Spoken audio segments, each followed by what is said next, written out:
All right, we've reached the appropriate time. We'll go ahead and call the meeting to order. Secretary, where's she at? She's here. Okay, I can't see her. All right, the first item is just an informational item. Should we check if we actually have the people on the line? I think I know Supervisor Nelson's office was going to remote in. They've called in. Is that my understanding? They can call in. I don't believe anybody's there to actually call in. So they're going to call in if anyone from the public shows up? It's my understanding, but I'm not sure who's even in the room. I know their technician is called out for the day, and the person who is doing it in his stead is not very confident in what's going on there. So, well, they need to let us know if there's a member of the public. So. I will try to get to say that message right now. Thank you. All right. So we're good to proceed, staff? Yes. Okay. Item number 1, the Reclaim Quarterly Report Update. Susan. Oh. So, by way of background, that when staff had presented the overall transition and on the transition for Reclaim, that there was a commitment to report to the board quarterly on how we're progressing in the transition process. So, at a glance, it's like, look, this is the second time that we're updating the Station Resource Committee. I don't know why the presentation's not coming up, but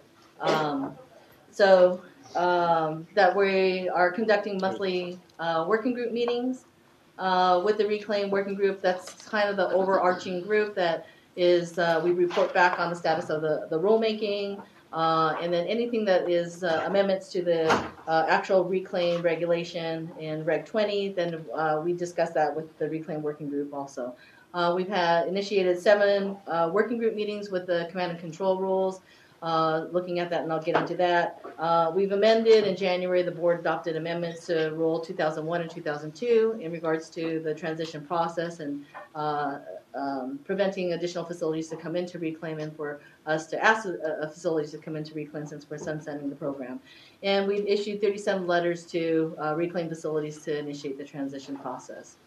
So in regards to the Reclaim working group meetings, we've, since this quarterly update, and we've had another meeting in March, but that'll be in the next quarterly update. But we've talked about a whole host of different issues in regards to the transition. We've talked about new source review.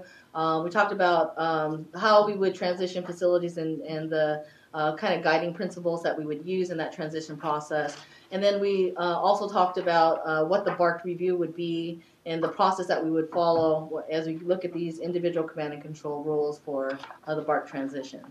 So delving into just a little bit more, we discussed this with the station resource when we were amending Rule 2002, but Rule 2002 establishes the transition process for facilities that will be exiting Reclaim. It establishes the provisions in regards to what happens to the RTCs and the process that we would notify a facility and the facility providing information to us. This is just the overall schematic in regards to how the transition process works. We provide an initial notification. The facility has the opportunity to provide us with information about their operations to make sure that we have all the information on their equipment. If the facility fails to provide us with the information, then their RTCs in terms of their use, sell, and transfer is put on hold until they provide that information to us. Once they provide the information to us, then we will review that information and see if they meet the requirements of Rule 2002 and see if they're ready for transitioning. So if we determine that they're ready to transition, we'll send them a final notification. We'll put the date in which that they'll be transitioned out of the program, and at that point, their use of the RTCs would be essentially on hold. They could not use or transfer those RTCs. They could only use it for that particular year that they're transitioning for the same year for any reconciliation needs. And so we may determine that a facility is not ready to transfer, that they identify a piece of equipment that we refer to as the landing rule is not ready. And so that facility would kind of go back and wait until we provide another notification to them. So, Jesse. Hello. Hi. Hello. Hello. This is at the HOA. I'm doing an audio check. Okay, you're on board with the meetings. Any members of the public there or supervisor there? Supervisor's not in yet. So let me connect you through the system. And then if Supervisor Nelson comes in, he'll join the meeting. We heard he was not going to be here today. Oh, So we're okay. just, if somebody from the public is there, then we'll need to have them on the line. Okay, I'll just set the line so it's open, so anybody can use the mic. Sounds good. Is there anybody there currently? Currently, no. The commission room is empty. Thank you. Thank you. Go ahead, Okay, Susan. all right, I'll set the line right now. Thank you. So just a update on the rulemaking is that we have a number of rules that are currently in progress, but we are moving in terms of working on these rules. The succession of facilities coming out of the program really depends on the completion of these landing rules that establish the BARC requirements for the facilities. We have 5 source-specific rules that we have on calendar for 2018, and then 2 what we call industry-specific for electrical generation facilities and for refineries. In regards to the transition process, this just kind of gives sort of an overview of how many facilities that we see could be transitioning out depending on the rules that come forward to the board, and just provides that overall schedule. In terms of the command and control rules, there's all of these are combustion related rules. So Rule 1146 series is the boilers and heaters. That's the first set of rules that we're working on, and is actually going to come to the public hearing in June. 1118.1 for non-refinery flares. This public hearing is actually getting moved to July, so we're sliding based on our work with the stakeholders and ensuring that we're doing all the proper noticing. So there's rules that are starting to move, but we're continuing to work on these rules. Proposed amendment rule 1134 is scheduled for right now for a public hearing in October. We've had the first working group meeting. And then the 2 industry-specific rules, 1135 and 1109.1 for the EGS and the refineries. We've had working group meetings with those stakeholders, and they're scheduled for November and December of this year. So this slide is outdated now, so we have released the transition plan. And we've actually received some feedback on the transition plan, but that'll be in the next quarterly update. So there was a request for us to, we had committed to developing the transition plan and got a little sidetracked with working on the command and control rules. But we finished up the first version of the transition plan. It's a work in progress. It's a living document. So as we move along through the process of the transition and we start addressing more and more issues, we'll incorporate that into the transition plan.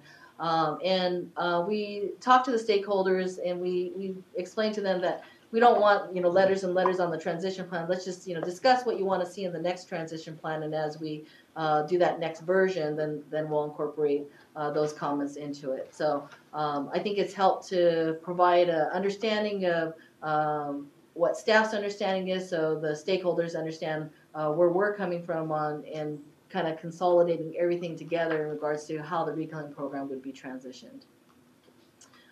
This just provides an overview of all of the different topics that are included in this first version of the transition plan, but it discussed the transition process. Really, these are all topics that have been discussed through the Reclaim Working Group meeting, but it's all now consolidated in this transition plan. The different approaches that we're looking at for transitioning facilities in the BARC review that we would use for command and control, the teeing up the issues that we're addressing on new source review, monitoring record keeping and reporting requirements as facilities transition out, and our approach for incorporating those provisions. We provided just the first glimpse of things that we're looking at on the permitting, and in the next transition plan that will be probably one of the main topics that will be discussed, and then just the overall public process that we're using. So ongoing efforts and next steps, we'll continue to meet monthly with the Reclaim Working Group meeting. The rulemaking for the command and control rules are definitely in full bore in terms of meeting with stakeholders, holding working group meetings. We're holding individual meetings with facilities to understand what their key issues are so we can incorporate that into the command and control rules. We're continuing to work with EPA in regards to NSR issues and the accounting of reclaimed trading credits. This is a big piece in regards to continuing with the transition process. And then we have completed the first version of the transition plan, and that's out. That's it. Very good. Any questions or comments before Public comment? I'd like to hear from the public. Okay. Public commenters on this item? Good morning, David Rothbard. I'm representing the Southern California Alliance of Publicly Owned Treatment Works. And quick observation, I'm a little confused as far as the purpose of the transition for reclaim facilities to go under command and control.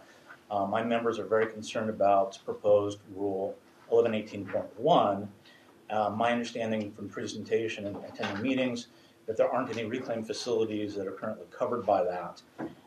And for those that are not in reclaim, the rule is proposing a backed layer replacement of existing flares. So we're working with staff on that, but I'm a little concerned as far as the timing, and is this in the same subject matter as reclaim? So I just wanted to bring up that our membership is very concerned about kind of where we're going with this. We'll work with staff on the details of the rule, but as far as the timing and how it affects reclaim, we're not quite understanding the logic at the moment. So 1118.1 will apply to reclaim and non-reclaim facilities.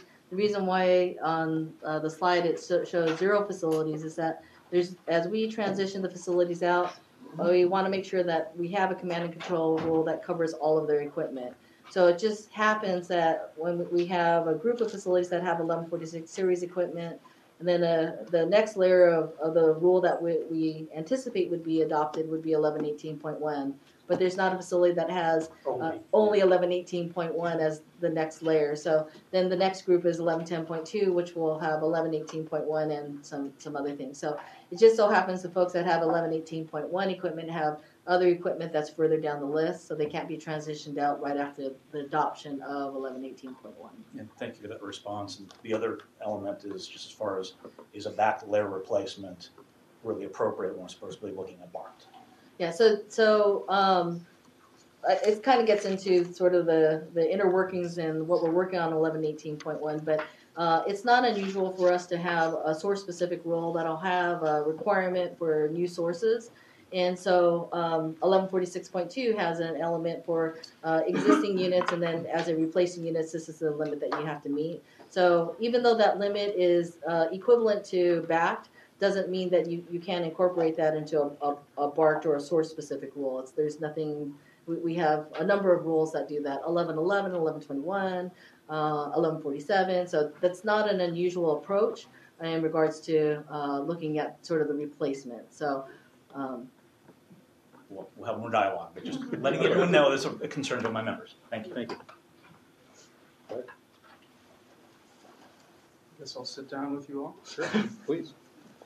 I'm Cody Rosenfield with Coalition for Clean Air. We support the transition off of reclaim onto these command and control measures.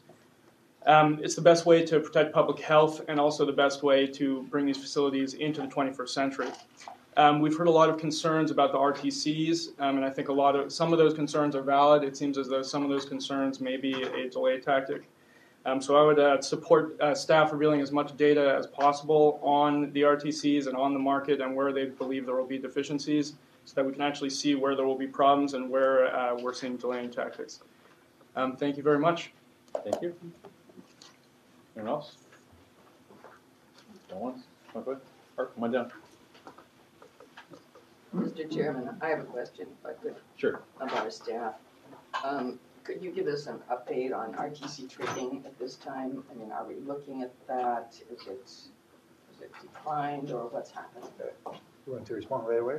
yeah. So when we completed our audit and we looked at past year, we saw the trading of the short-term or annual discrete credits being still fairly robust because people are using those credits to balance their books at the end of the quarter, at the end of the year. But the trading of the long-term RTCs, or the so-called infinite year blocks, has pretty much collapsed. Okay. Because these are the more expensive ones, and nobody wants to invest because the word is out on the street. There's no future, right, on those.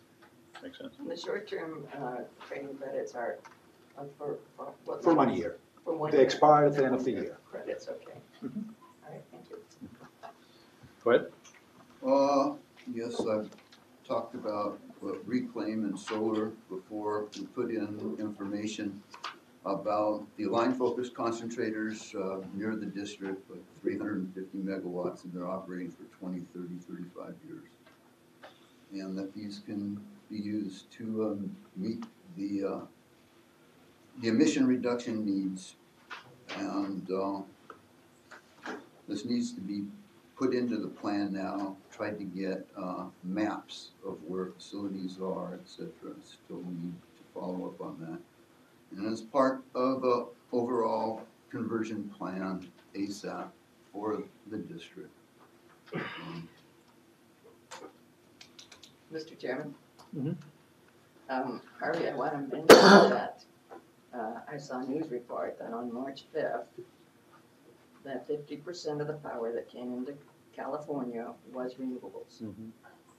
And you know that we are going to be shutting down 3 natural gas power plants, and we're selling power outside of California, renewable power, because we don't have enough intake of it right now. So we're moving in the direction that you want us to move in. It's happening. We need to keep the pressure on. I agree. As you know, I'm involved with litigation with you folks and the state, and I'm not in a happy way right now. I think that basically there were some settlement discussions going on, points of the demur, and there was exchange of documents and answers and whatnot. And in your most recent document, you said nothing has happened, which I think is not true, and this concerns me greatly, and considering what actions to take. So, but that's good to hear. Thank you. All right. Can I, Sure. Just broad picture stuff. It seems like since the last update, there's been a tremendous amount of progress. So good for you. Pat on the back. Getting the transition plan out. I mean, I think it really, a lot was held up because of that. People were getting a better picture now based on that, what is happening. I did notice in the transition plan that staff estimates that 50% of the NOx sources are not at BART. That's your rough estimate, 50% of 2,400 permitted NOx sources, right? So, yeah, more than 50%. More than 50%. Yeah. So that's a lot of them to get to BART. Do we have any idea of how much real-world emission reductions we're going to get from that? Can we ballpark that? Tons per day. Yeah. Not yet. It's like part of it is where are we going to set the BARC limit, and we're doing that BARC assessment and doing that. So each rule will come with the tons per day. And you anticipated my next question, which was you have a series of rules, and you kind of laid out your plan in terms of sequentially going after them, which is a very aggressive high workload plan. So good for you. But I was actually wondering if we could figure out what the estimated emission reductions per rule would be, because that's what's important to me. Yeah. So if there's any way to I'm not saying you need to have it today, but if you could just provide me with kind of a rough estimate of what you think, I think even relative, small, little, lots, big, huge, kind of assessment of which rule is going to get us what type or how much emission reductions, real world emission reductions, not just reclaim creating credit I think reductions. The greatest reductions we're expecting probably will be 1109.1, the refinery rule, because the size of the size of the equipment. So the boiler rule isn't going to cover the refinery boilers? No, the 1146 series will not cover refinery boilers. Will be covered in The refinery rule. Yeah. Okay, but anyway, so if you could provide me that kind of information, it'd be really helpful. Thank you. Any other questions? All right, we'll go and move on to item number 2, the summary of proposed rule PAR 408. Michael. Good morning, Chairman Benoit and Committee Chair. I'm Mike Krause, Planning Rules Manager. And I think we'll fire up a presentation here at some point, but just to get you started, proposed Rule 408. 408 has actually been in our rule books since 1976, actually predates it. Just as a reminder, circumvention basically means that we really don't want people to hide or conceal emissions. We want them instead to achieve the goals of the agency, which is to reduce, control, or eliminate emissions. So with regards to this particular amendment, however, we've had some recent enforcement actions that sort of triggered the need for this amendment. We started looking at this at the end of last year. We rolled out some draft language. We've had a working group meeting and 2 public consultation meetings. This has been a really interesting process by which we've been learning about the challenges people have in meeting some of our rules and regulations and enforcement procedures, and just wanted more clarifications that are sort of finding it a lot in this particular rule. And so what we've been doing is we've been clarifying the languages, but I wanted to highlight 2 important amendments that are occurring to this particular rule. One is we're going to add a prohibition if a facility wants to alter their normal operating procedures or process in order to evade detection of monitors or, let's say, source testing or something. The other issue is currently the rule already has an exemption with regards to nuisance, but we want to narrow that focus to odor nuisance, meaning that you can conceal and you can dilute and you can do what you need to do for odors, but that shouldn't be in concert with hiding a potential violation of an air emission. Okay, so we just want to make sure we get this and it's clarified as we move along. 2 of the concerns that the community seems to have, or the affected stakeholders seem to have, is one, whether we're really modifying our enforcement practices, and we don't view it as that. This has been sort of our standard practice. We deal with enforcement issues a lot of times in case-by-case issues, so we can hear people's individual cases and handle them appropriately. And this, from our point of view, this is not modifying that. The other issue is that we decided to expand out from the existing rule. Again, mind you, this rule's quite old, that it was used to refer back to just basically a health and safety code that deals with whether someone has an injury or detriment, harm to their life, etc. We thought we'd get a little more specific about that. Now, in today's world, we have rules and laws, regulations, we have permits, we have sometimes order of abatements and things like that. So there's lots of other areas by which someone could be seen as circumventing those particular rules. However, that exists today.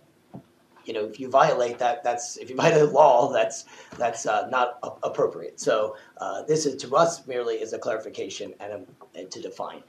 Okay, so one particular area, the one that was discussing about altering the normal business operations, one of the first things people said was, can you define that? So we went ahead in the staff report and made sure that was clear. But some other issue, and this is in concert with AB 617, as you know, there's going to be a monitoring element to that assembly bill, and in that having that monitoring element could put a little concern for some of the facilities out there. Like all of a sudden, there's a community that's monitoring, and so the concern is, okay, can I move my stack? And it was like, oh yeah, well that would be considered evading detection and not being appropriately accounted for. So we wanted to, make sure people understood that would be considered a violation of the rule.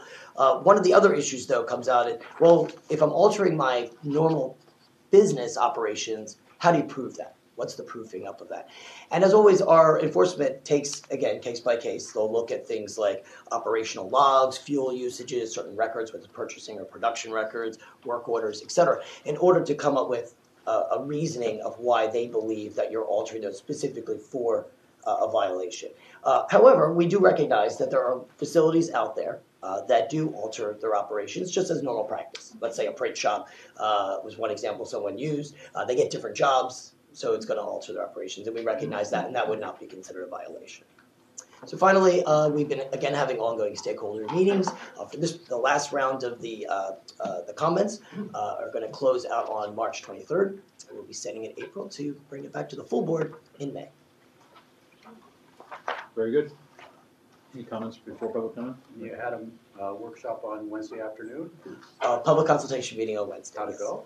It went well. We had basically had one remaining comment that we're addressing in the staff report. Okay. I'll probably hear it right now. Yeah. It was a good comment, actually. So. And here he comes. Which curtsy do you get? Over here, Kurt. Thanks. Kurt Coleman, Southern California Air Quality Alliance. Wanted a couple of things. One, I want to compliment the staff for the work they've done on this. They've really been responsive to the comments received. I think the language of the rule as proposed is probably as good as it can get. I've been racking my brain to figure out how to make it more specific without ending up with 3 pages of bullet points explaining things. and I'm sorry, Mike, because you're going to say, why didn't you tell me this on Wednesday? But it didn't occur to me until I was going to bed last night. It happens. No, that to me this can be analogized to the state's portable equipment regulation, where CAPCOA came up with a guidance on how that was to be applied, and maybe that a similar thing could be done here with just various scenarios laid out and how this rule would either apply or not apply, and would give more guidance to the affected to the stakeholders, and it would be in a format that then could be updated as required, as opposed to something in a staff report that gets done once and gets buried. So that would be my only suggestion, but I want to really thank the staff for all the work they've done on this. I mean, like that example of print shops made a lot of sense. Right. And I would also think there's a lot of things that are seasonal, operations too, that would make sense. So just like you were talking about the stack moving, just a couple of examples like that. And in response to that, actually, we did have some examples, and we've expanded those in the staff report, and maybe we'll find a way that we can make that, again, as Kurt noted, not so buried, that we bring it up front so people can learn from it. Okay. Just a comment, Mr. Chair. I know you mentioned that, obviously there are other regulations that are also protecting many of these facilities or overseeing and monitoring them, but sometimes those go undetected as well. And having been now on the county board, we see that happens often. Yeah. And I'm often wondering how the community can then ascertain information better. I'm more concerned about just the public, points of public input that occur. Because we may get a call, you may not know about it, and how is that all fleshed out? How does that happen? Yeah, typically they contact our enforcement team for these specific cases, and they go out and do an investigation. And then are they also talking with the jurisdiction? I mean, obviously you would with the city, but typically how does that happen even with the county and unincorporated areas? Well, there's a number of different ways that information comes into the district. I mean, one is from 1-800-CUT-SMOG. We'll get complaints directly from the community. We can get complaints from city staff, a city manager, or somebody else from the municipality. But all of that goes through our Office of Compliance and Enforcement. And in turn, they would then respond to the situation depending on the type of request, the nature of it. A good example is we recently received calls just yesterday about a facility ordering an evacuation. And it turned out that wasn't in fact the case, but we had sent people out, we had made phone calls, and we're trying to inquire and verify. So we respond to situations from all sorts of different inputs.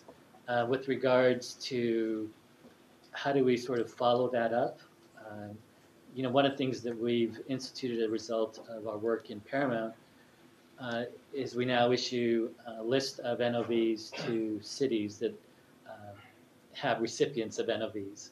We do that on a monthly basis, and that's so that the cities have a much better idea of what's actually going on within their community. From our perspective, we still have briefings and updates with various entities that, whether it be DTSC or whether it be ARB, that also provide us with information. So there's a lot of information sharing that goes on. I don't think there's ever been a case where there's been an enforcement matter that usually the different parties will make everybody else aware. I think the one thing that we're seeing much more frequently is more of the multi-agency task force type approach. And again, that's something that we worked very diligently on in Paramount and Compton. And I'm just thinking about unincorporated areas where the county maybe gets a complaint, or our district offices get complaints, and we call on you, your agency. They go out, they test, or they put a monitor out there, and they say, oh, nothing's here. And we continue to get complaints because the persistence or odor or whatever continues. Right. And then AQMD says, well, sorry, there's nothing there. This has actually happened. So yeah, I don't doubt that hasn't happened. This may be a microcosm, but nonetheless, it is something that I have noticed, and just wondering how your offices or our offices can better interact so that we can also get back to our constituents, because it seems like it just gets left there, and that is an inadequate response. in my opinion, in terms of actually saying that the persistence is still there. In fact, we're getting complaints, and then, you know, what kind of plan, what's the operational plan after that? After maybe, you know, you followed up, your folks were out there, nothing was detected. Then what else? What's the next step? If we continue to get complaints and there's something there, supposedly, right? Well, you know, I can give you a really good example. I mean, that's happening with the coastal odors right now, where over a course of years, we get complaints on a periodic basis. And we've deployed tremendous resources. We've done sampling. Sometimes we can find material, sometimes we can't. And then, depending on the wind direction, depending on the ships that are en route or in transit, we may or we may not have authority. And if there's something that we can identify using our resources, we'll contact either the Coast Guard, the Port Police. But in many instances, you'll still continue to have community complaints. Whether or not there's something that's ultimately resolved through it, that's a much harder issue. Sometimes we just don't have the data that supports our taking action. Sometimes we don't have the authority to do that. And what we do in those cases is we actually put the data that we have on our website so that people can sort of see what's going on. On the coastal issues, what we've encouraged the city to do is to talk to the federal government and see if there's additional federal resources that could be brought in that would address that issue where we don't have that clear-cut authority. So something you said about maybe mapping out and understanding the community needs to have information about where some of these producers are. You may have one business location where you know they've had some previous problems, and they may have cleaned up whatever they said they were going to do, but there may be surrounding facilities that do other type of work that also lead to the odor, and so it could be coming from different sources. Nonetheless, what I've seen, and I'm not talking about the beaches, and I understand that, but in stationary places, in business zoned areas, where on a hot day, the wind blows a certain direction, and on hot days, that's when the odor is very pervasive. And so the next day someone goes out, it might be a windy day, like today, oh, there's nothing there. But during unseasonably warm or temperatures go a little bit higher, that's when you detect the odor. So I'm just saying that it would be helpful if our staffs could look at those geographic areas, hot spots, where maybe you have a facility, say a waste facility, for example, that does recycling. They're doing everything they can to control odor, but there may be surrounding factories in the area that also help to lead and exacerbate that odor because the zoning and all of that. But I think it's helpful if our community knows that there's some kind of mapping that can also be made available publicly.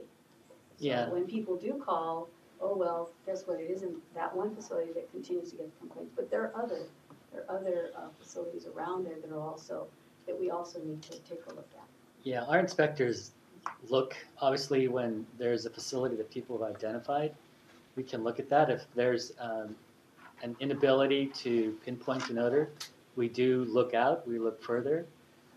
You know, another good example that you could cite would just be like in Boyle Heights.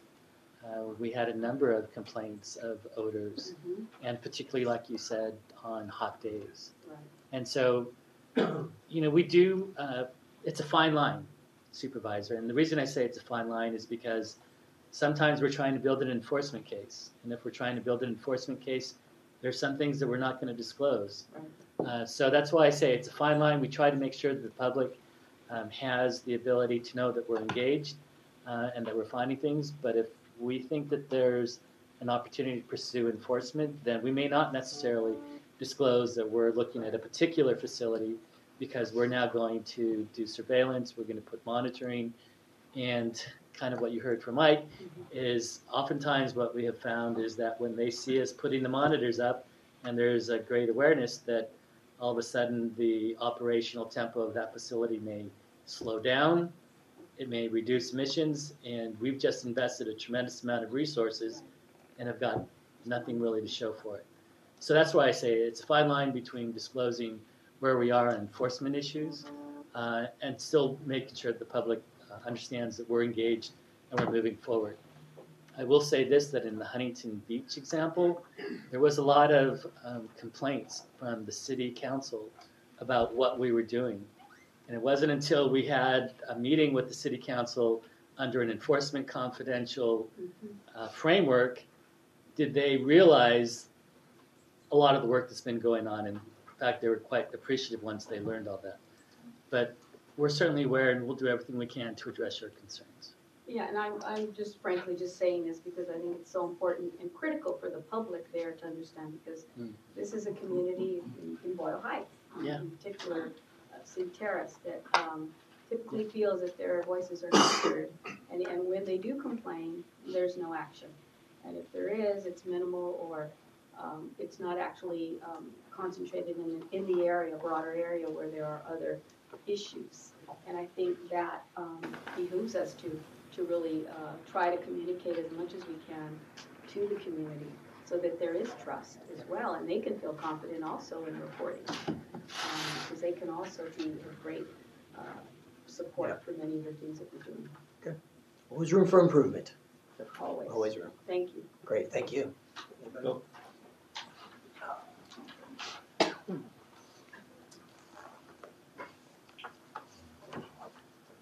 only allowed 2 minutes, Mike. Good morning, I'm Bill Lamar, Executive Director of the California Small Business Alliance. When the staff released the 2018 Rule and Control Measure forecast last December, Rule 408 was shown as being scheduled for amendment in order to clarify certain ambiguities about which nuisance odors are and which nuisance odors are not subject to the rule. However, subsequent announcements and a draft of the proposed amended rule revealed that much more had to be was involved. At the first public consultation meeting, staff saw that many industry leaders were concerned, and to their credit, they not only listened to our comments and concerns, but set out to address and resolve them. At our last meeting on Wednesday, we all seemed to agree that once several minor clarifications are made, that this is a rule that we can support when it comes to the governing board. So I want to thank the staff for their willingness to listen to us and to work with us. Thank you. All right. Thank you, Bill. You did that in 1 minute. That was good, though.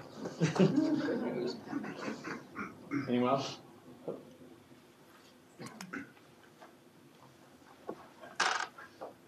I'll make this very brief. I said at the first discussion of this rule that I supported the rule, felt that it was very important. I tend to put circumvention with intentional in the language that we might use for this, and I think that's important. Also, I mentioned in the last work group meeting, this rule is not designed to address every possible scenario that could come up, but I think it's needed, and I appreciate the work the district is doing on it. Thanks, Florence. Anyone else?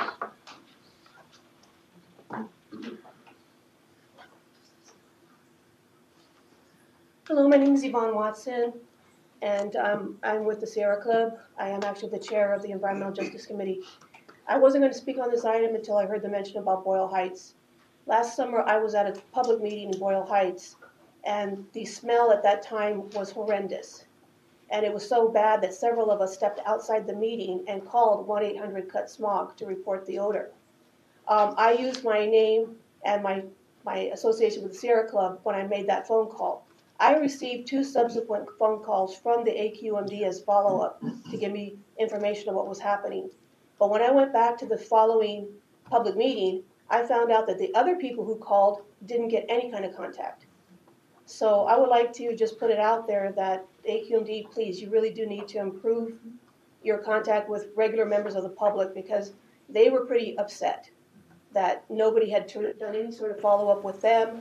They had to rely on the information I provided to them to say that, yes, Sierra, that the AQMD did receive those complaints.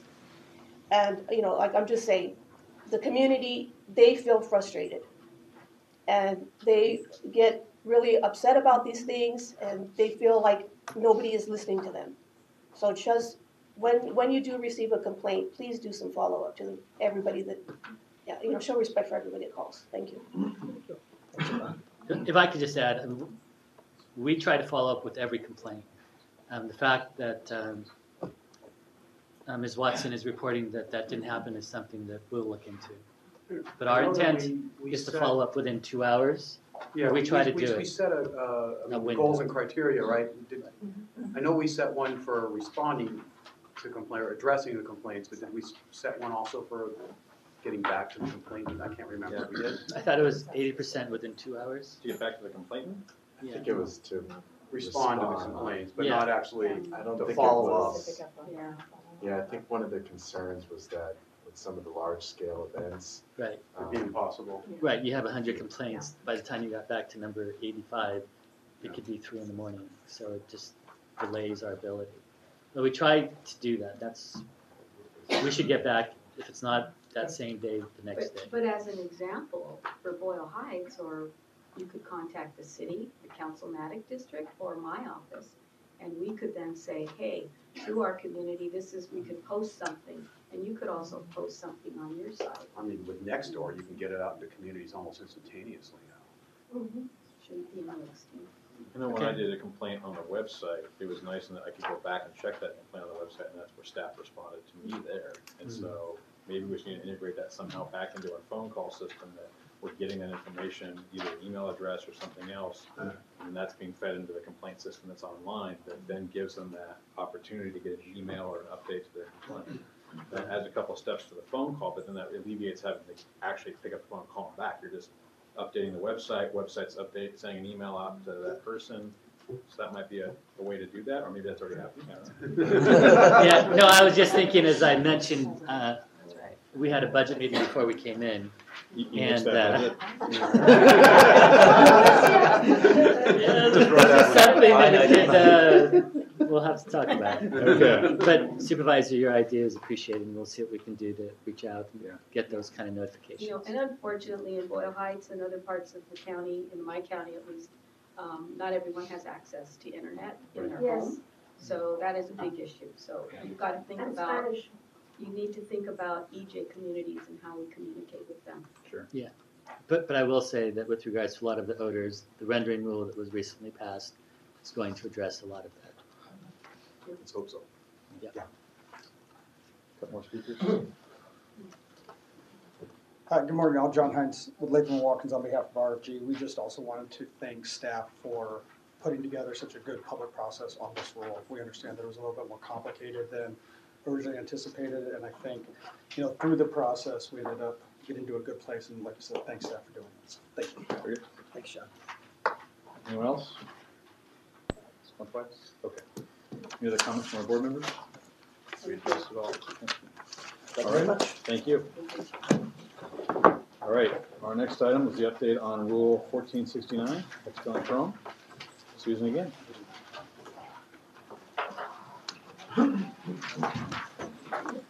So, at the governing board meeting in March, a number of issues came up in regards to proposal amendment Rule 1469, and so the direction of the board was to return back to stationary to decide whether or not we want to set hearing in May or how we want to proceed with the rule. So, by way of background, 1469 regulates there's 115 facilities that are doing chromic acid anodizing or chromium electroplating, either decorative or hard chrome plating. Through this rulemaking, it has been a very robust public process. We've had 11 working group meetings, probably one of the most number of working group meetings that we've had for a rulemaking process I know that I've been involved in, and I've been here for 28 years. And we've had 3 public workshops, and then this is our 3rd briefing to Station Resource Committee. So today what we want to do is provide a little bit more background about the rule, and then dive into the issues that were brought up at the governing board meeting. So by way of a little bit more background in terms of what we know, and so we now know, because we have placed ambient monitors near 5 facilities that are 1469 facilities, that there are tanks that are currently not regulated under Rule 1469 that are significant sources of hexavalent chrome. One of the tanks that was like the most prevalent in terms of what we saw in terms of the ambient monitor was a tank called a heated sodium dichromate seal tank. And so what we did is we didn't stop just looking at that particular tank. We kind of did sort of a top to bottom looking at, okay, let's look at these facilities. Let's see if there's anything else that we need to do. And so it's a real overhaul on Rule 1469 to tighten it up. One thing that we found through the ambient monitors is that not only did we find tanks that currently are not controlled that we need to control, but we found that by just closing a door where you have a cross draft, that the ambient monitor, this is the ambient monitor near Anaplex, that we saw an 80% drop in the ambient monitor just by closing the door that was a cross draft near the chromic acid anodizing tank and the sodium dichromate tank. So we saw a substantial drop, and then additional reductions were done once the facility was aware of this tank and put a cover and lowered the temperature. So there is a need for 1469. The need is we need the pollution controls on these tanks now. And so there's about 40 of these heated sodium dichromate tanks that are above about 300% times higher than the emission limit that we're establishing in the rule. And hexavalent chromium is a known human carcinogen. We know we need to do action and put these controls on these sources. In addition, because we've done work to look at doing emissions testing, we didn't say, okay, just put controls on the heated sodium dichromate tanks. The way we structured the rule is we structured it to say, if you fit this profile based on your concentration, if you're air sparging, based on the temperature of your tank, we now know which tanks are going to contribute generally in terms of the amount of emissions. And so that's how the rule is structured. And so it's a very scientific approach in terms of how we've structured the rule.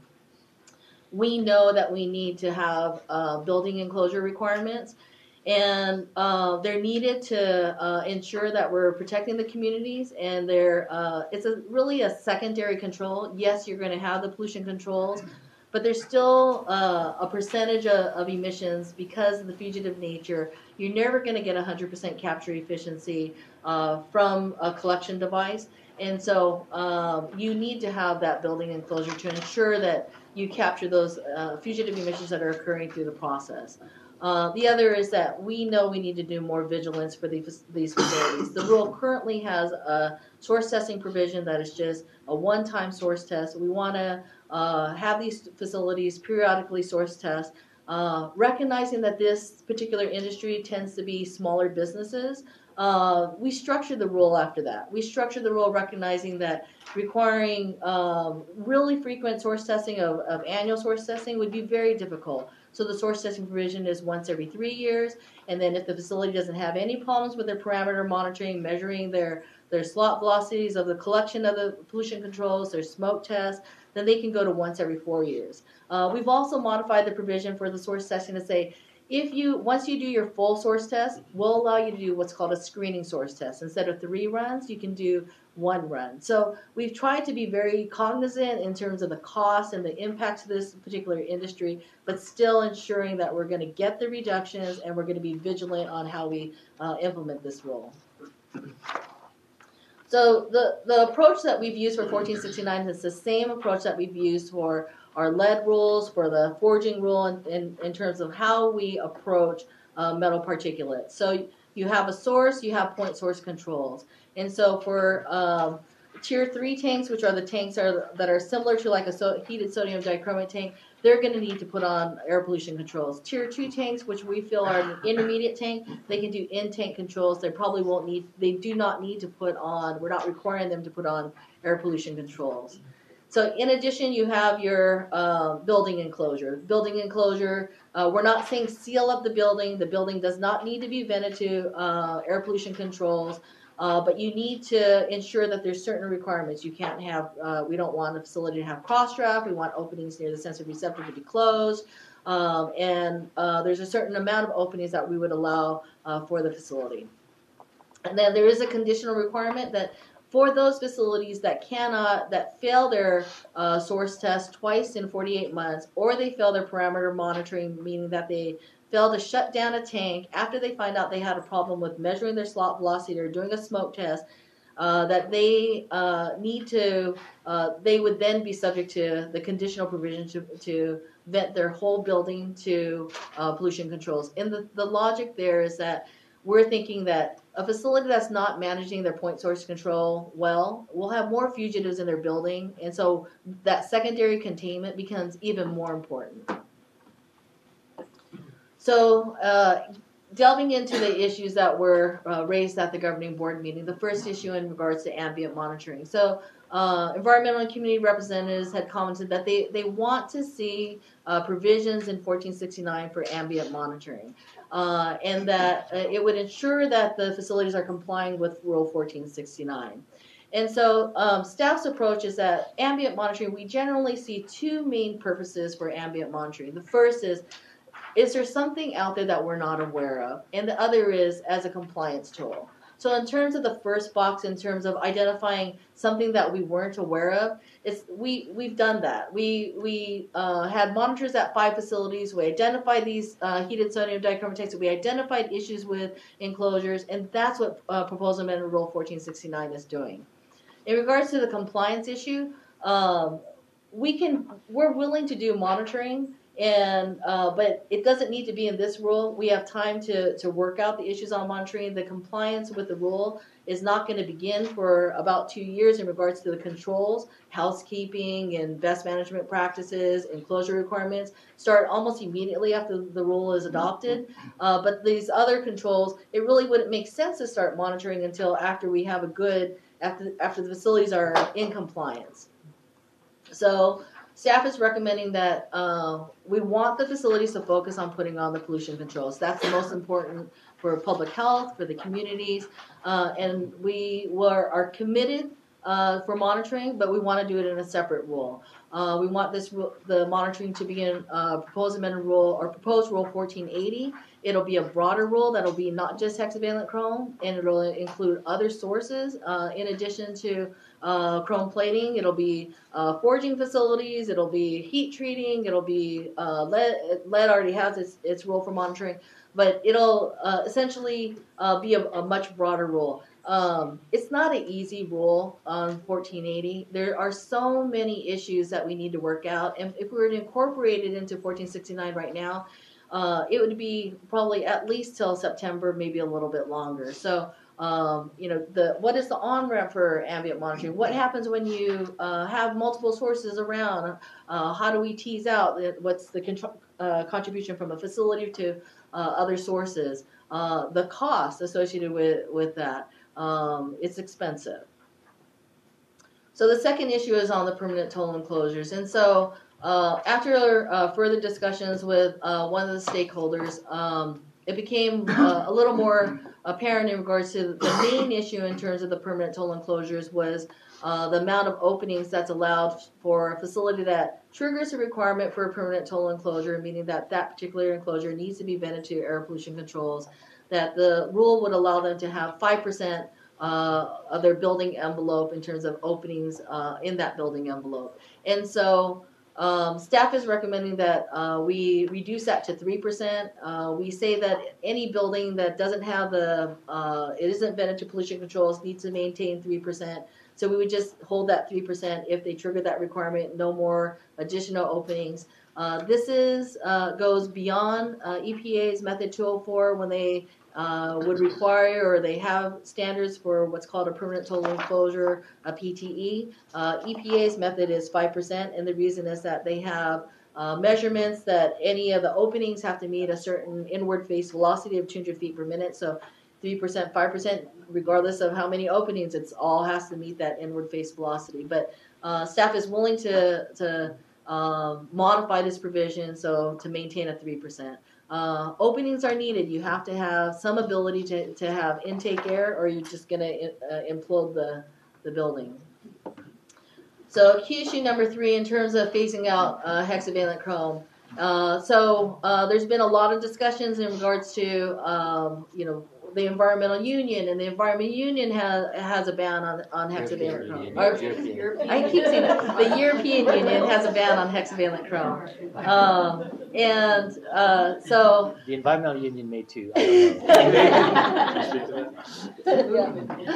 And so as we look in terms of at the European Union and the requirements, there's a number of exemptions, and they exempt the deck plating for essential, or it's for functional uses, and functional use is very broad.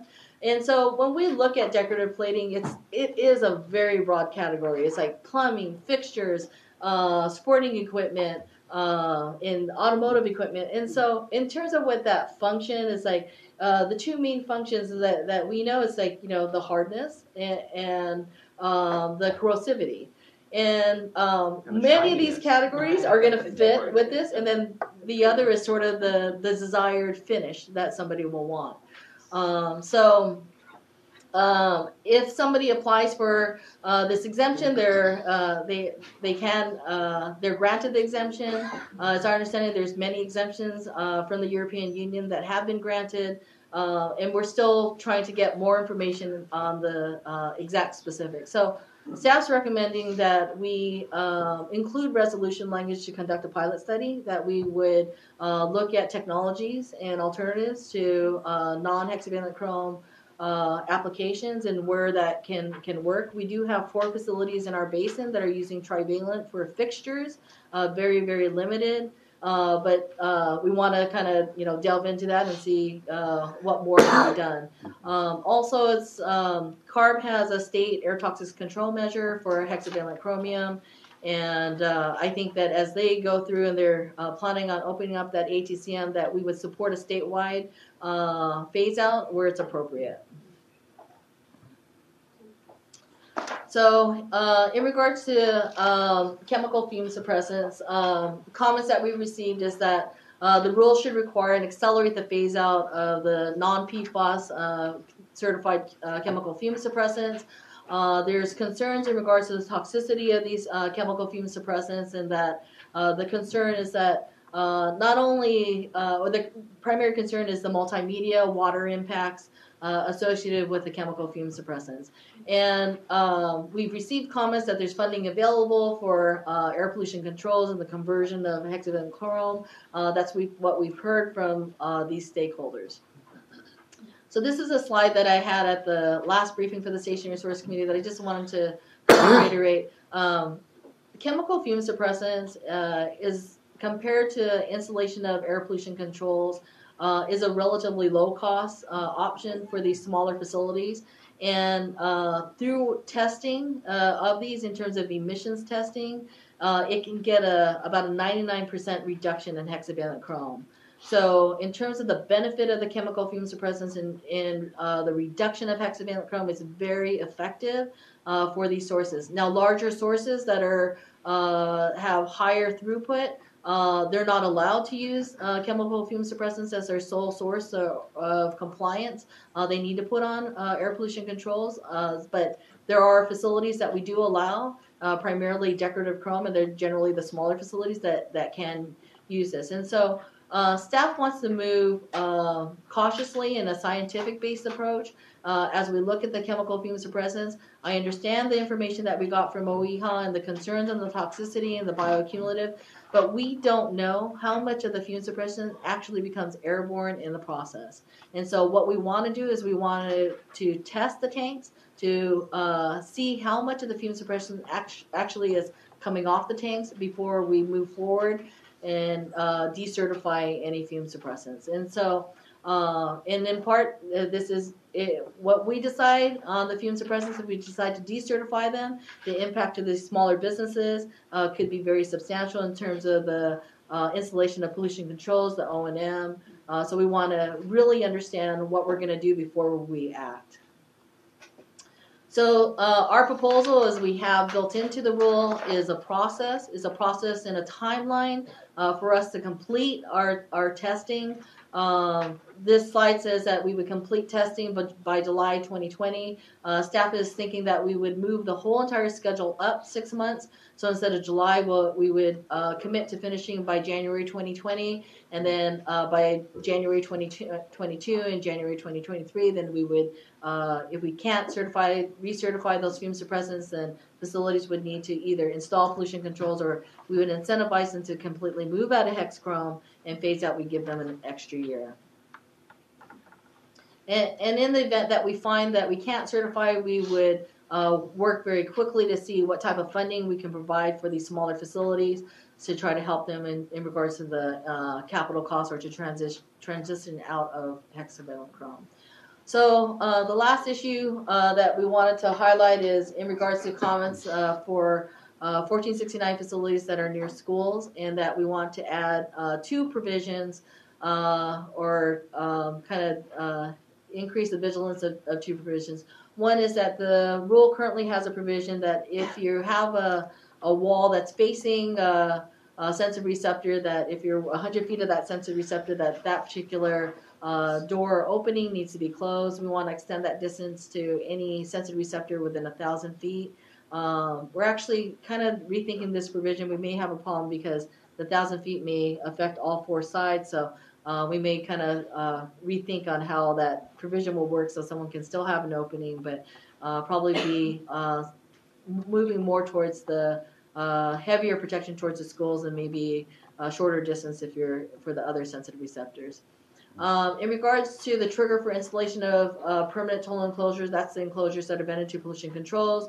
Right now, if there's 2 instances within 48 months that they fail the parameter monitoring, that they're required to do the permanent toll enclosure under negative air.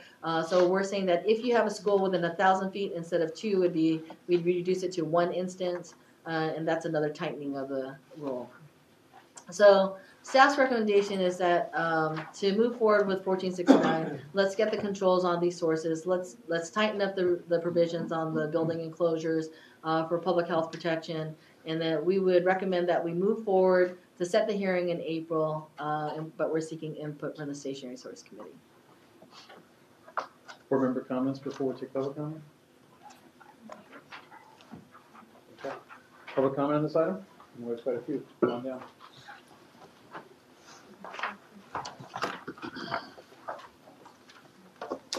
Mr. Chairman? Yes. We also received an email that was asked to have the email be read into the record, so maybe afterwards. Sure. I realize I'm Florence Garubian with the Del Amo Action Committee.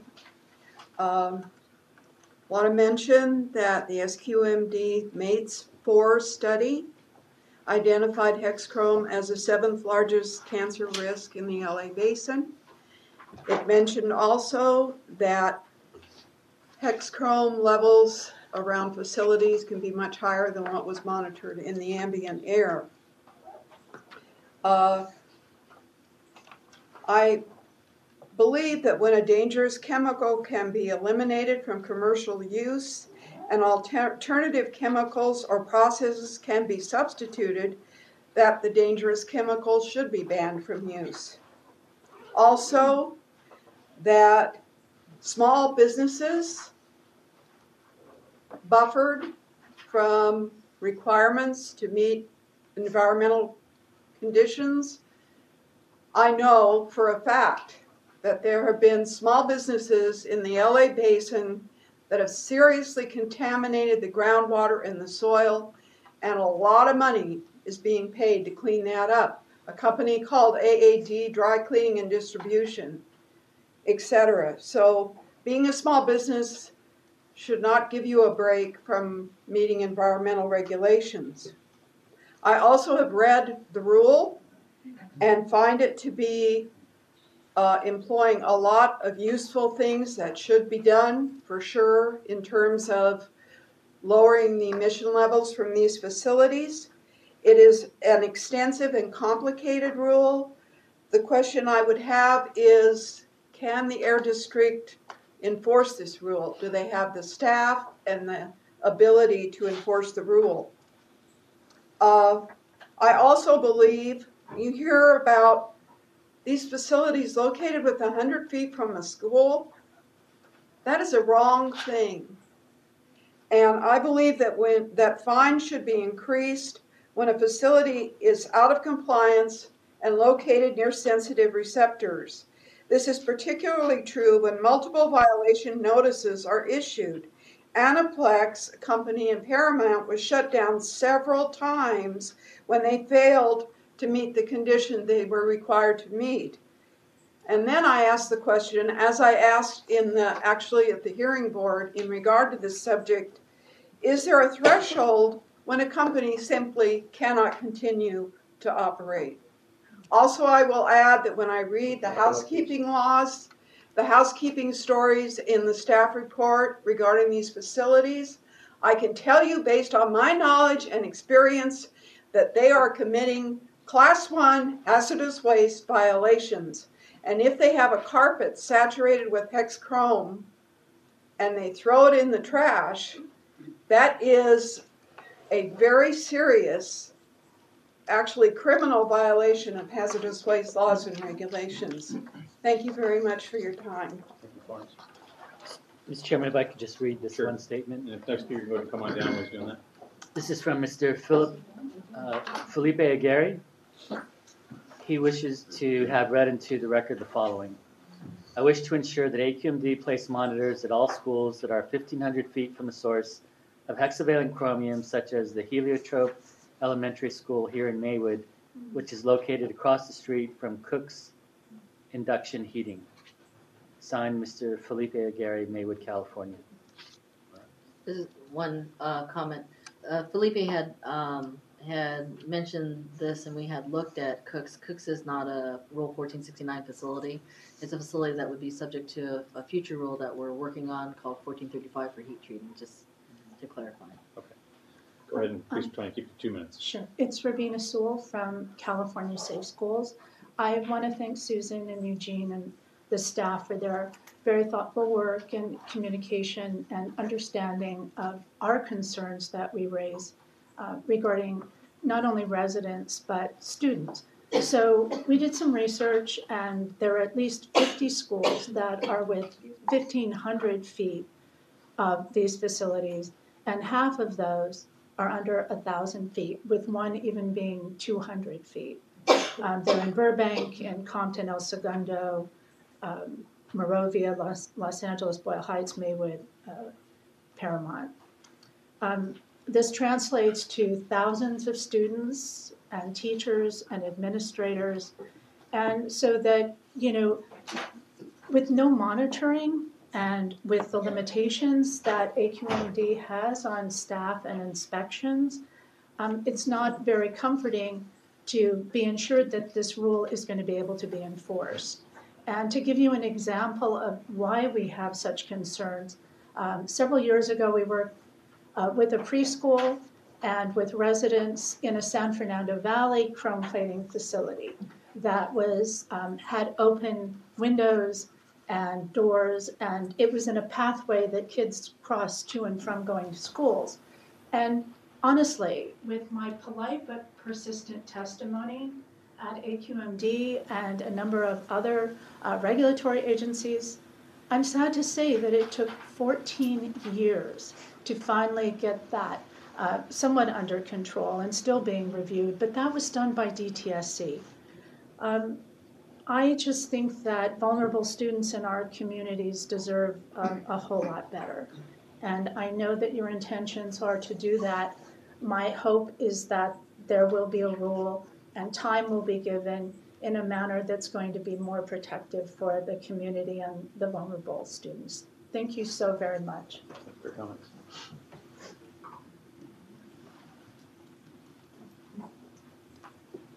Members of the board, my name is Brian Ward. I'm with AAA Plating, part of the Middle Ministries Association. I think that we've sort of been working really hard with staff on the rule, all of the meetings, most of the meetings, and they've been very, very professional. Very, they've heard our concerns, and we want to express our appreciation for that. There is I think though, a fundamental disagreement about the science on this. We've voiced this several times. We keep trying to sort of ring this bell. I know that it's an OEHA issue. The idea is that the studies that we're looking at indicate a much higher actual exposure level is tolerable, and I understand that the idea is be absolutely as conservative as you have to be. Nobody wants to get this stuff. I get it. We're setting these numbers at 25 in a million cancer risk. I understand that those are the numbers we're going. But when we start these conversations and somebody tells you that 2 + 2 = 5, and it just sort of sits in the back, every conversation you have sort of says, wait, but we're basing this on a premise that we don't agree upon. And so that's one of our conflicts, or just our major conflicts to start with. The other thing is that we've also concerned that that every requirement that they're putting on there doesn't have a quantification of its effect. So if we do this, it will reduce emissions, or it will reduce exposure by this much. And so we have these things, and it's a concern. The other thing is that within the last amended rule was in 2008, 23 metal finishers, platers, closed their doors within 2 years of that rule. That was 640 jobs by our estimation. The problem is that this 51% of the language, the rule language, thank you, is different now. It's going to be very complicated. Those are our concerns. One last thing is as we look to have some of those opening requirements sort of strictly be toward 1,000 feet towards schools. We have talked about that, and maybe we can actually come to an agreement on that. Thank you.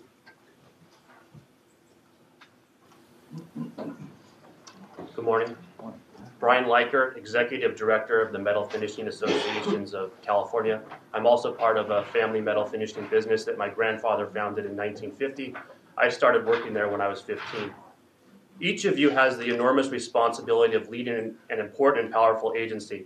I have the responsibility of speaking for and protecting the small industry, serving Southern California for almost a century. And this industry, the essential linchpin for many large industries, aerospace, medical, computers, and high tech, is about to be handed a slow death. I ask why. This industry is involved in the lengthiest AQMD rule proceeding of all time. Why? The businesses that comprise this industry employ thousands of loyal men and women who have families that live in our communities, have the same rights as every other member of the community, and yet are threatened with loss of jobs, lower income as a result of bad and unfair tactics, and even bullying from this agency that ignores the fundamental rights guarantee to everyone. Why is this happening? Please consider 9,000 California metal finishing jobs, $380 million in annual wages. Consider 148,000 California jobs in the related aerospace industry alone.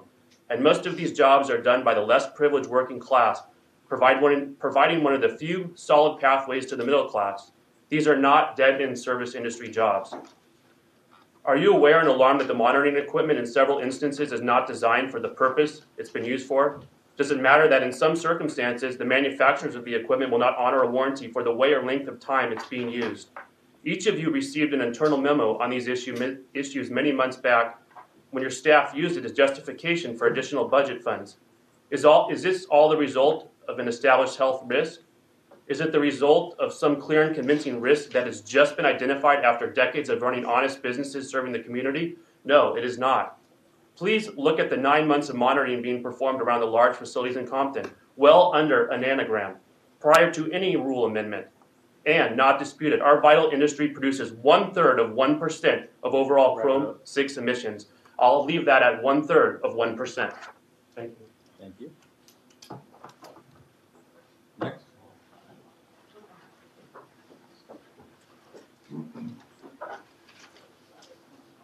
It's only fitting that I go next after that commentary. First, I'd like to thank those of you who voted to delay passing this rule and wait for another, to hear further reasoning or whatever you want to call it. Let me introduce myself. My name is Lori Guillen, and I'm the newly elected council member in Paramount, was elected a year ago Politics were not my thing. Recently retired as a 30-year vet from the LAPD. And when he talks about he has a responsibility about representing the people in the industry, I have the responsibility of protecting my community.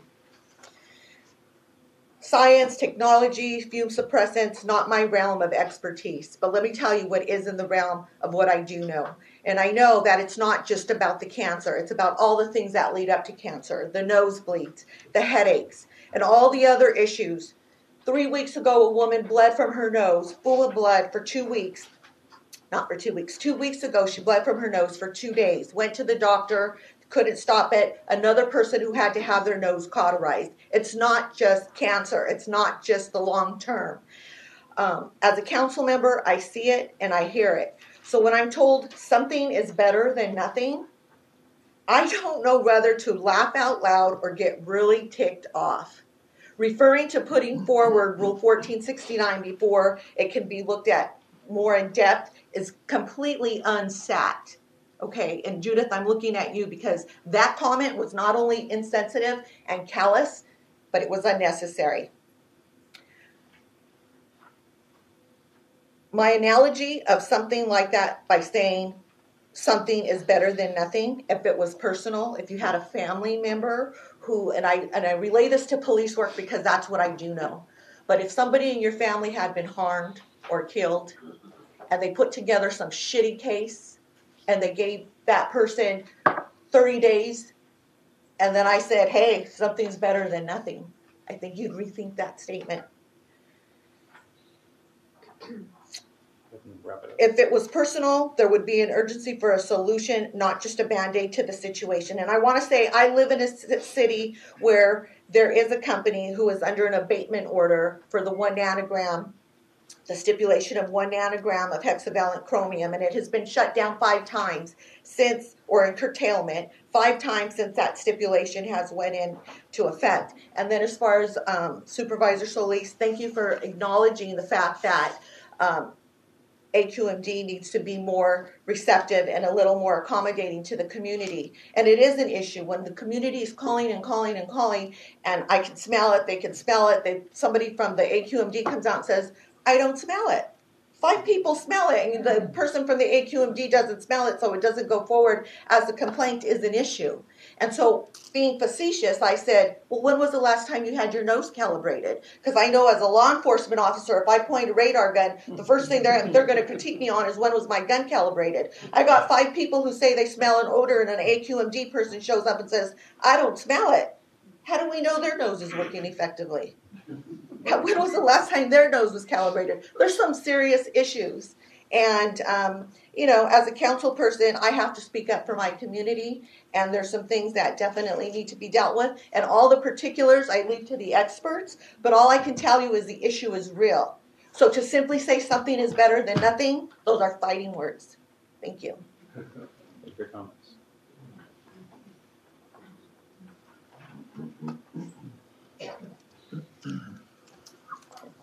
John Lopez Jr., Quality Assurance Manager for a large anodizing facility.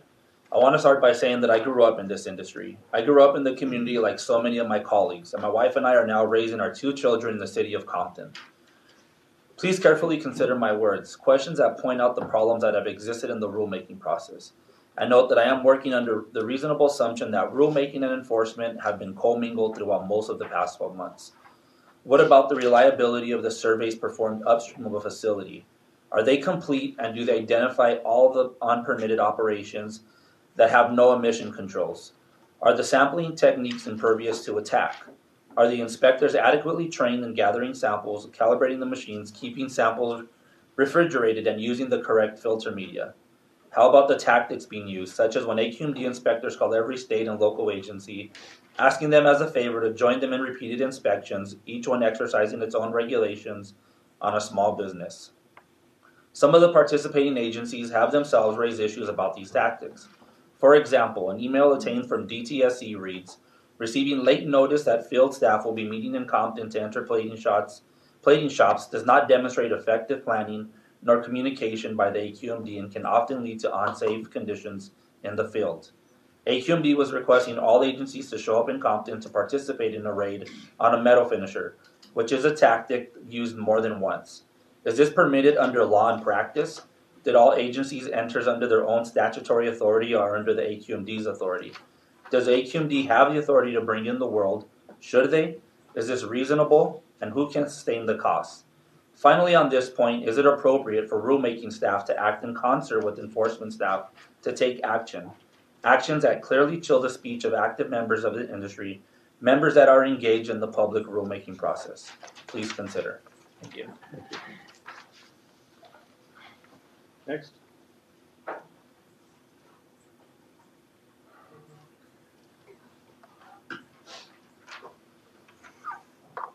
Wesley Trumbo, President of the Metal Finishing Association in SoCal.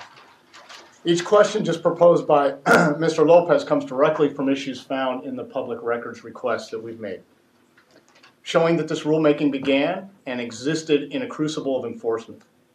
By the way, his personal story is one of a dozen at our company, one company alone. So allow me to pick up where earlier Mr. Leiker left off.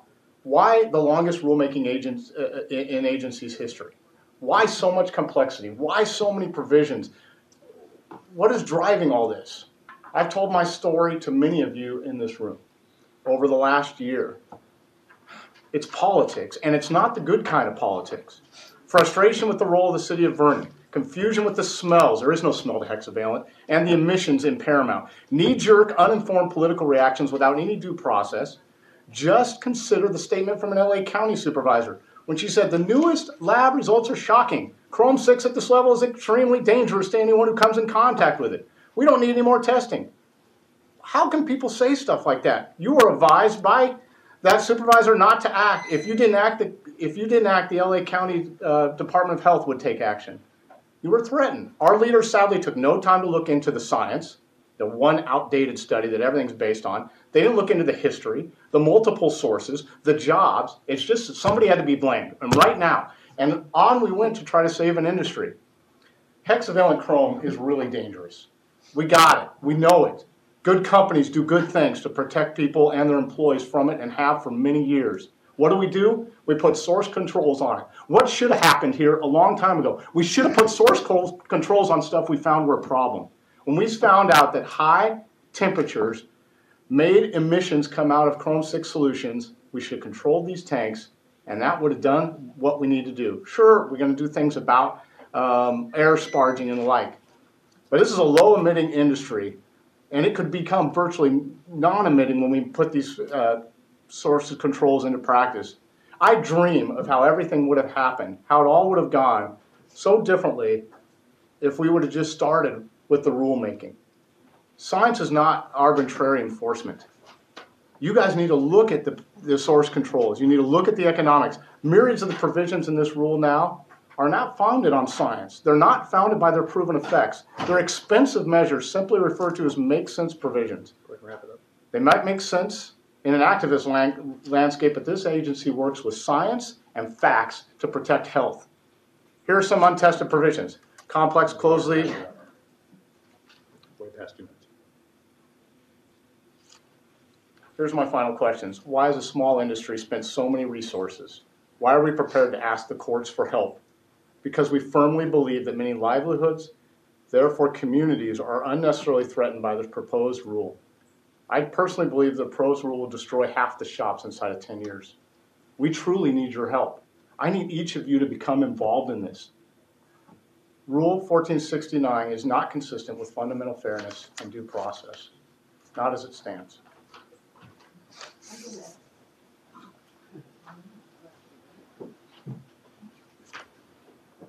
Rule 1469 is not about politics. It's about protecting children's lives. Enough children have died. Could you say your name, please? Lisa Lappin. I'm a teacher in Paramount Unified School District.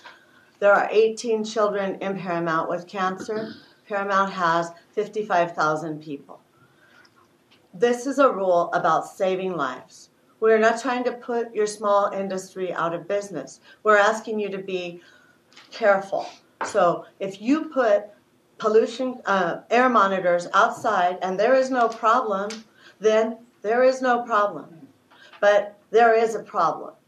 We've got a problem in Paramount. Anaplex has been shut down 5 times. If your companies were being responsible, we wouldn't be sitting here in the first place.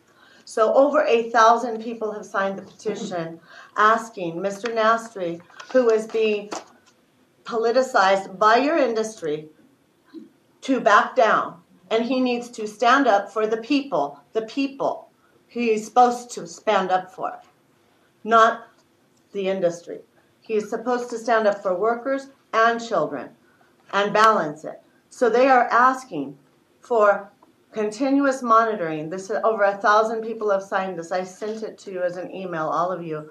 We, the undersigned, call on Wayne Nastri, CEO of South Coast AQMD, to direct staff to revise wording on this rule in order to require that the companies using hexavalent chromium be required to conduct continuous outdoor ambient air monitoring and install state-of-the-art pollution control if needed. You don't need to install it if there's no problem. Furthermore, we ask AQMD to consider incentives for companies to use alternatives to highly toxic hexavalent chromium, as is being done in Europe. We believe the health and safety of our children should be the priority for Southern California's Air Regulatory Agency. Your agency was created to protect our region from breathing toxic air. AQMD decision makers, we're counting on you to listen to our cry for help. Please do your job, put the well-being of the public, especially our children, ahead of the needs and desires of a long unregulated metal industry pushing for a weakened rule. Our children are non-negotiable. And the source testing, in my opinion, should be done immediately by the schools. If the source testing shows there is no problem, then there is no reason maybe to put air monitors. We're not trying to put your companies out of business. We're trying to protect the children. So if you can prove that there isn't an issue, maybe you could save yourselves money. Maybe this should be revised in such a way that companies that are not putting out do not have to spend so much money, and companies that are do. But they will stop doing. You're over your 2 minutes. Thank you very much for your time. Okay, thank you. Next.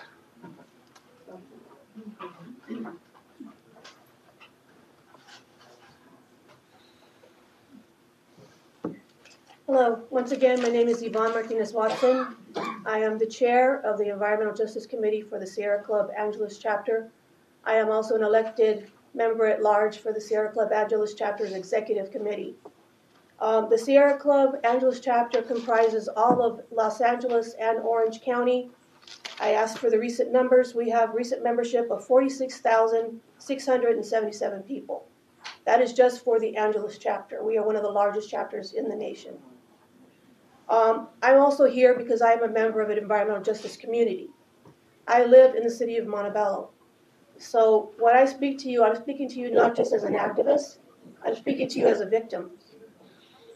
My community has actually 5 different water companies that serve our community. 2 of those water companies have hexavalent chromium 6 in their water supply, according to the Environmental Justice Group and Environmental Working Group. The water company that supplies water to my home actually had some serious problems with cancer-causing contaminants in the water source. We were never told.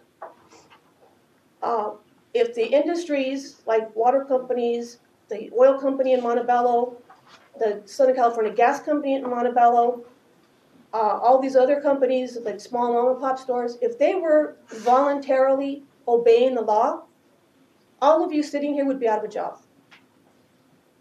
That's not why we're here.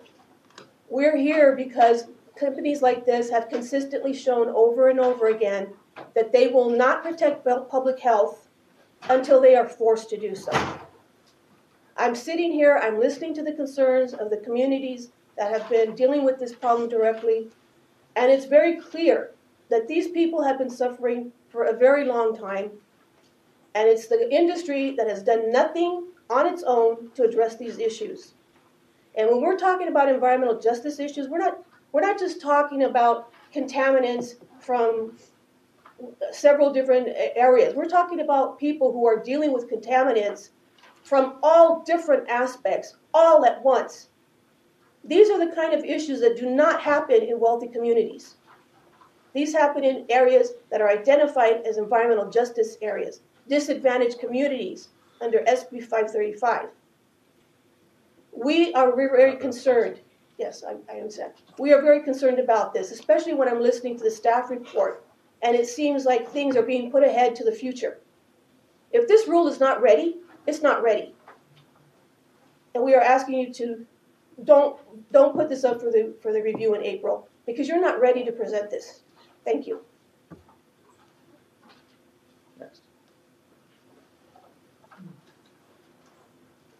Can I ask you to pass these down to the board members? Sorry about the paper. There's enough, you can pass those all the way around if you want. It's where the platers are. Hi, I'm Jane Williams. I'm the Executive Director of California Communities Against Toxics, and I've had the pleasure of working with your staff for almost a year now on this rule. And what I'm passing around is a number of different pieces of paper. One of them is the toxicity profile reviews for the fluorinated fume suppressants and the other fume suppressants from the Office of Environmental Health Hazard Assessment.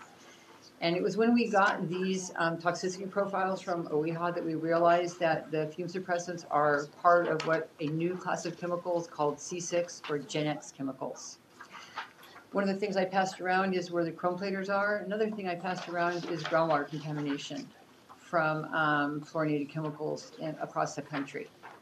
So what is happening is because the C8 fluorinated chemicals were banned through international treaty, the industry is moving into these new C6 chemicals. And this is a very unfortunate thing because they are actually more toxic and more stable than the C8 chemicals, and they are getting into the air and into groundwater. So there was a recent study that just came out a week ago with these chemicals that were collected at 10 sites around a facility that manufactures these chemicals. So 10 sites within 4.7 kilometers of this plant.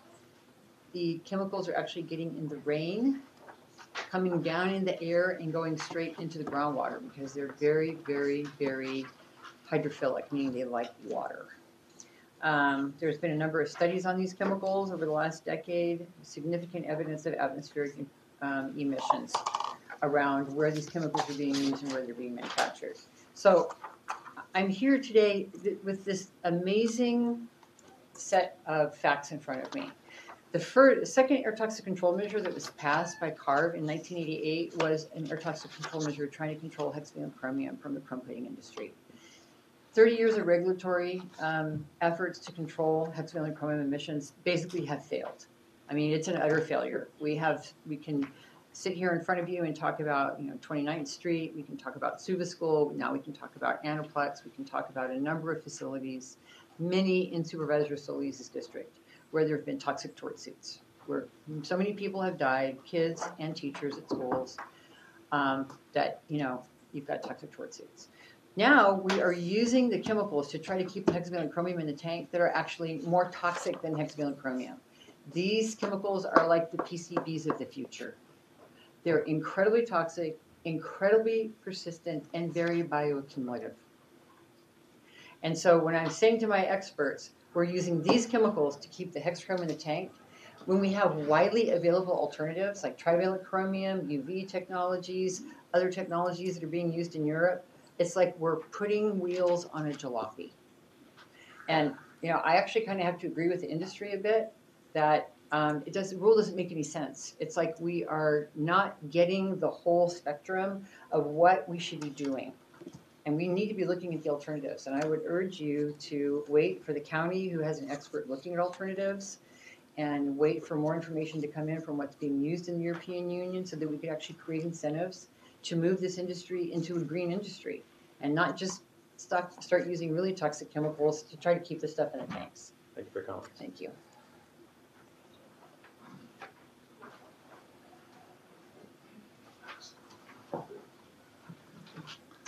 Good morning, Bill Pierce, the Boeing Company.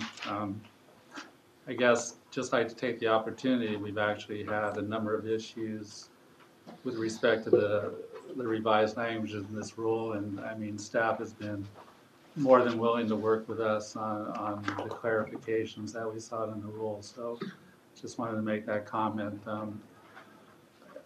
I'm somewhat concerned about the new comment that was thrown up today about reducing permanent total enclosures from 5% to 3%. Not that we don't know if it can be done or not, but I mean, historically, when we've designed these type of units, we depend on that to be able, because for us, mostly they operate at negative air, and so we're depending upon the minimal openings that we do have to allow the fresh air intake.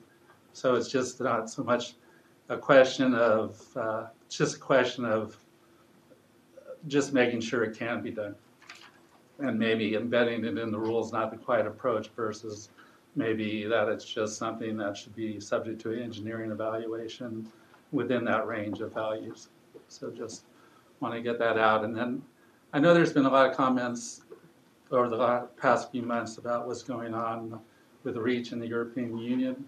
And I just wanted to just make a quick comment. I mean, all the companies, all the aerospace primes, and the other companies that use the products, they all have their authorizations in place in Europe for the continued use of these materials. I think our initial requests were for 12 years, and I think the initial panel recommendations from the EU, where it starts going through the process, is I think most of them came back as a 7-year recommendation.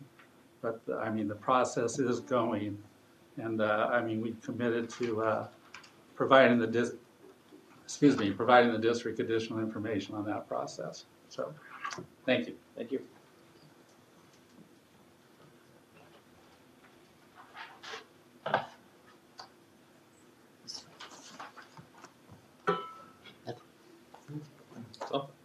Hello, hello. There's some things to pass out. There we go, Deeds. Hopefully they'll equal to the room. Good morning or afternoon, ladies and gentlemen. My name is Ted Ventresca. I'm the president and COO of Chemion Surface Technology. We're a proud member of the Metal Finishing Association of California, and I certainly acknowledge the heartfelt comments that have come from the community, from Ms. Lappin, from the congressperson, from Mr. Turnbull. And I wanted to share with you comments that I had sent to Mr. Wang earlier this week about that there, specifically the key issue number 3 on the report that was presented earlier. Viable mil-spec alternatives to replace hexavalent chromium, aka sodium dichromate seals or dilute chrome, they exist, such as one of our chemistries, Chemion TCP-HF, hexavalent-free, and NP-no-prep. These chemistries wholly remove the substances being regulated in PAR 1469, specifically the dichromate seals. There is ample third-party evidence that the chemistries can be used in lieu of hexavalent chromium, thus reducing the health risks as well as reducing the financial burden of increased regulation and the potential of associated penalties for lack of compliance to PAR 1469.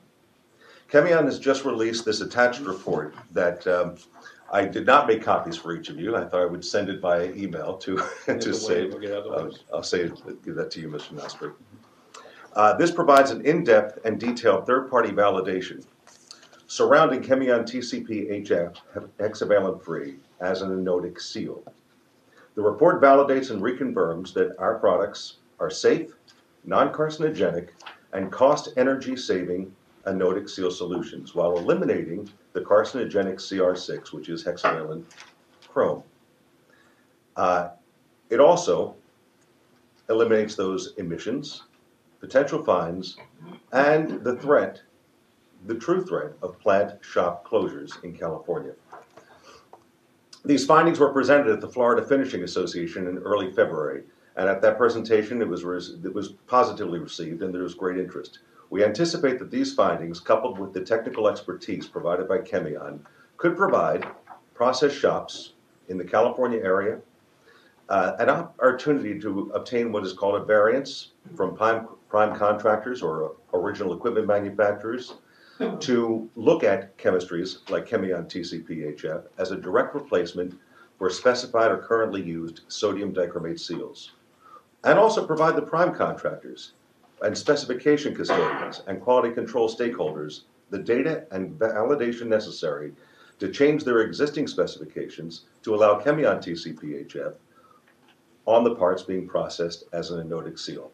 Good, wrap it up. You're over your 2 minutes. Thank you very much. I had sent a letter detailing the full conversation to Mr. Wang, and I appreciate the AQMD time to look at this matter and listen to the thoughts from the community, specifically the Metal Finishing Association of California. Thank you.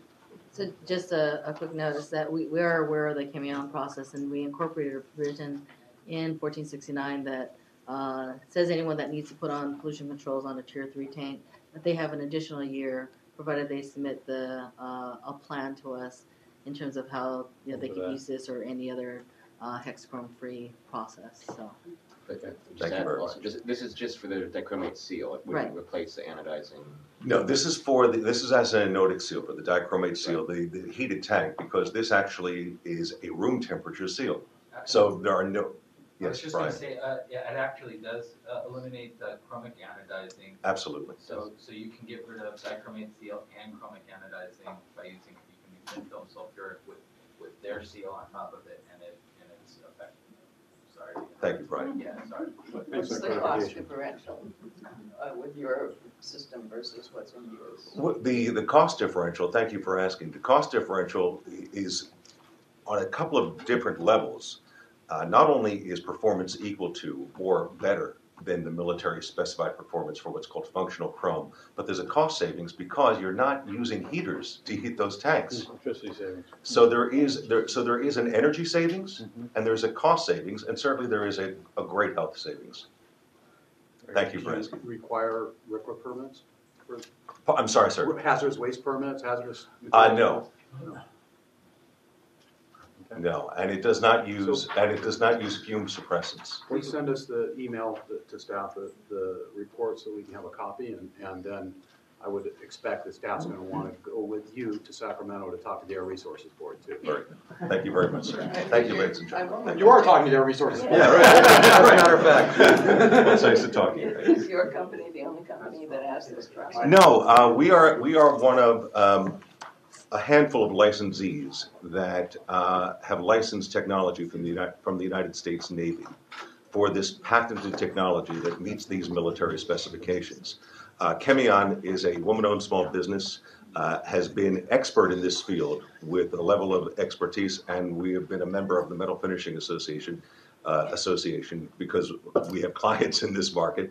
And the company's mission is non-toxic, environmentally friendly technology. So it's one of the things that is truly at our core.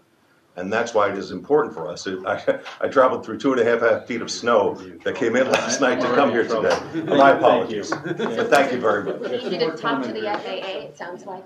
Very good. Yeah, very possible. Thank you. My name is Nydia Ursig, and I'm working currently with the mayor of Los Angeles in the sustainability department. So I've been hearing a lot from constituents with their interest in how this rulemaking is, being deployed, being developed, and so I definitely want to thank CEO Nastri and staff for looking so much into the science. One of the things I want to just put out there to you is what Los Angeles City is doing in the sanitation department. In February, we had a successful symposium to basically the Metal Finishing Association and all the small businesses to talk about what are the things that are their concerns, because we have to deal a lot with wastewater.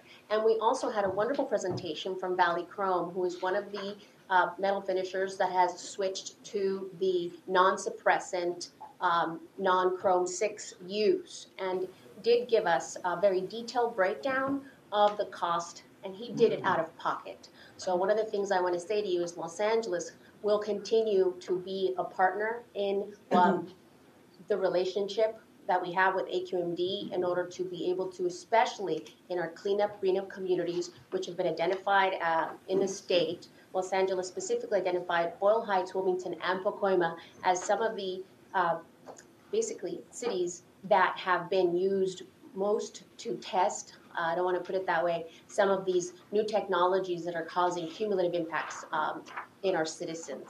So we have a demand and an effort because of this ordinance to really do something about it. So please look to us as a partner.